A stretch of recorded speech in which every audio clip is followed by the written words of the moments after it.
Bakit ba umiinit ang phone kapag naglalaro? Normal lang ba na umiinit ang phone? Paano mo masasabing may overheating issue ang phone mo? Overheating ba talaga ang cause ng pag-FPS drop kapag naglalaro ka? Ano ba ang solusyon sa heating issue ng phone mo?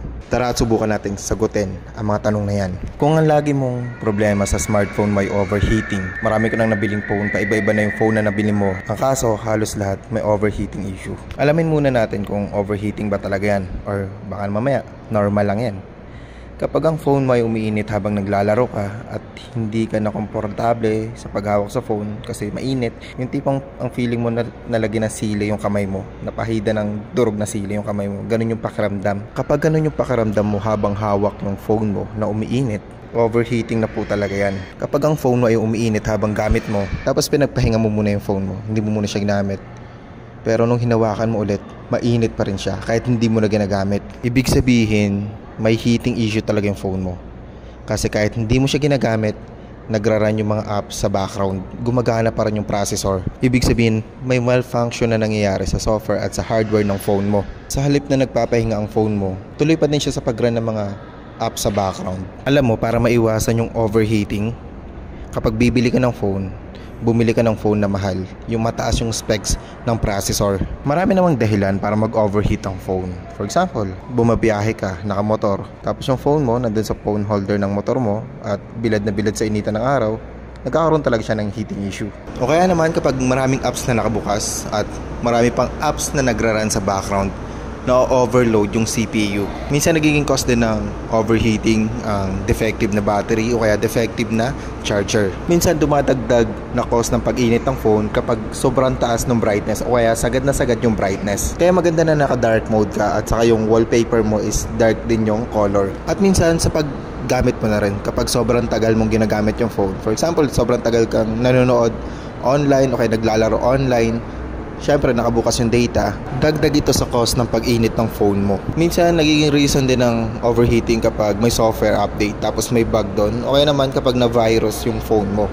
Yung mga dahilan dyan, alam ko ilan dyan ay kaya mong gawa ng paraan, kaya mong i-troubleshoot, pwede mo naman dalhin sa mga technician, dalhin mo sa service center ng phone na nabili mo. Pero gusto ko mag-focus tayo sa usapang processor at gaming. Para kapag bibili ka ng bagong phone, maiwasan mo yung phone na nag-overheat. Okay? Kung gamer ka, piliin mo yung phone na mataas ang processor, mataas yung specs ng processor, at yung screen display dapat AMOLED para iwas overheat. Ito yung sunod na tanong ko. Ano ba yung mga games na nilalaro mo? Kasi yung mga games na gusto mong laruin, dapat kaya ng processor mo yan. Kasi once na yung games na gusto mong laruin, hindi kaya ng processor ng phone na nabili mo, iinit talaga yung phone. Again, normal lang na umiinit ang phone. Ang hindi normal ay yung overheating kapag sobrang init, yung napapaso na yung kamay mo. Yung kagaya ng explanation ko kanina na parang nalagyan ng sili yung kamay mo. Lahat ng phone umiinit. Ang problema nga lang, kapag yung games na nilalaro mo ay sobrang bigat, ay sobrang bilis din ng pag-init ng phone mo. Madalas na napapakinggan ko, kapag bibili ka ng phone na pang gaming, dapat yung processor ng phone ay Snapdragon. Pero alam mo ba na may nababasa din ako sa comment section, may mga reports din ako nababasa sa mga website na yung Snapdragon nag-o-overheat din daw, umiinit din. Pero tingin ko, kaya may mga ganong comment ako nababasa, may mga ganong reports ako nababasa na nag-o-overheat kahit Snapdragon na yung gamit nila, siguro dahil yung Snapdragon na gamit nila mababang klase, mababang model. Tapos yung games na gustong laruin sobrang taas, kagaya ng Genshin Impact. Siyempre bibigay din yung mababang klase ng processor kahit Snapdragon yan. Okay? Hindi ibig sabihin na Snapdragon lahat ng games kaya niyang i-run. Okay? Nagkakaintindihan tayo? Naka Snapdragon 778G ang phone ko ngayon. Umiinit din ito kapag naglalaro ako ng Call of Duty Mobile.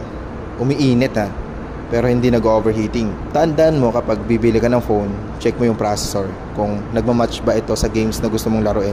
At tandaan mo rin na ilang oras ka ba naglalaro ng tuloy-tuloy. Kasi nga kapag tuloy-tuloy kang naglalaro, makaka-experience ka ng FPS drop. Kasi dahil nga sa pag-init ng phone, pag tagal ng paggamit mo ng phone, iinit ang phone. Okay? Mas iinit ang phone kapag mas matagal mo siyang ginagamit.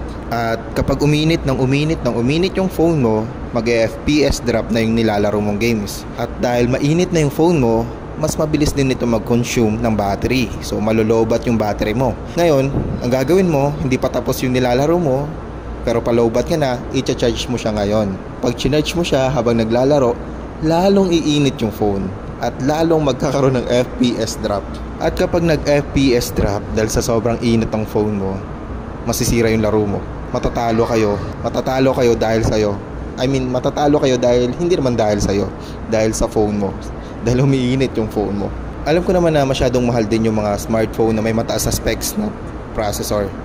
At kung nakabili ka na ng phone na mura lang at sakto lang yung specs ng processor, kaso gusto mo pa din ma-enjoy yung paglalaro kahit mababang klase lang ng phone yung nabili mo. Kasi next year ka pa makakabili ng bagong phone. Naubos na yung pera mo sa bagong biling phone. Next year ka pa makakapag-upgrade. Ito yung solusyon na naisip ko. Gusto kong i-recommend sa inyo itong EX2 Pro. So ano ba itong EX2 Pro? Fun lang naman ito na pwede mong ilagay sa likod ng phone mo. Pero wait, there's more. Meron po siyang cooling chip. Kaya kung papansinin mo, nagmo-moist po siya. Kasi lumalamig po talaga yan. At dahil lumalamig siya, nagkaka-moist po. And take note, nagmo-moist lang po siya kapag na-expose sa hangin. Dahil yung hangin ay may kasamang tubig. Gets? So kapag dinikit mo yan sa likod ng phone mo, hindi po yan magmo-moist. Hindi siya magmo-moist sa loob. Okay? Gets? So anong nagagawa nito? Kaya lang naman itong palamigin ang phone mo. Binabawasan nito yung init sa phone mo. Tinatransfer nito yung lamig galing sa cooling fan papunta sa likod ng phone mo. Ang maganda dito, pinalakas nito yung cooling power compare sa unang version. At dahil mas malakas ang cooling power, mas malaki or mas malapad yung part na kaya niyang palamigin. So ang tanong, paano niya ba nagagawang palamigin at tanggalin ang init ng phone? Una, meron po siyang tinatawag na heat sink.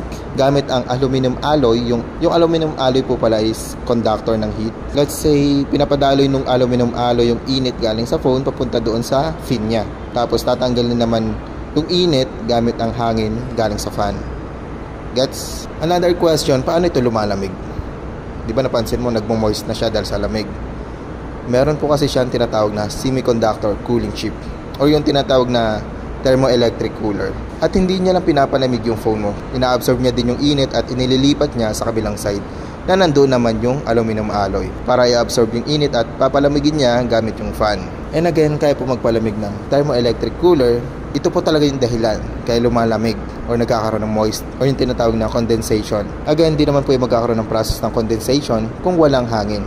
Kasi didikit mo naman po yan sa likod ng phone mo. Pinapakita ko lang sa inyo na nagmo-moist siya para patunayan na lumalamig. Yung paggamit po nitong cooling fan, sobrang dali lang naman po. Pwede mong gamitin yung magnet, ididikit mo lang yun sa likod ng phone mo. Ang tawag po dun is yung magnetic plate. Para pwede mo nang ipagdikit yung phone mo na nandun na yung magnetic plate at saka yung cooling fan. Okay naman, pwede din naman na yung clip, removable naman yung cover dyan. Tapos, dumidikit yan gamit ang magnet. So, papalitan mo yung cover nung clip. Siyempre, may pakulay-kulay po yan para magmukhang pang-gamer talaga. Pwede mo naman tanggalin yung ilaw. Nandiyan naman yung control, yung button. Kailangan mo lang pindutin. Long press kapag gusto mong i-turn on ulit yung ilaw. At kailangan po pala nakasaksak yung cooling fan kasi kailangan niya ng 10 watts. Hindi po siya rechargeable kasi kung gagawing rechargeable yan, mahina ang pagpapalamig na kaya niyang gawin. Useless lang din.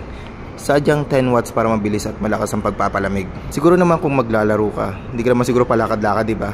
Kaya okay lang na wired siya at hindi wireless. Kapag naglalaro ka naman siguro nakaupo ka lang sa isang pwesto, diba? So ayun lang, sana nabigyan ko kayo ng solusyon sa heating problem sa phone mo at maiwasan na ang FPS drop kapag naglalaro ka. Discounted nga po pala yun ngayon.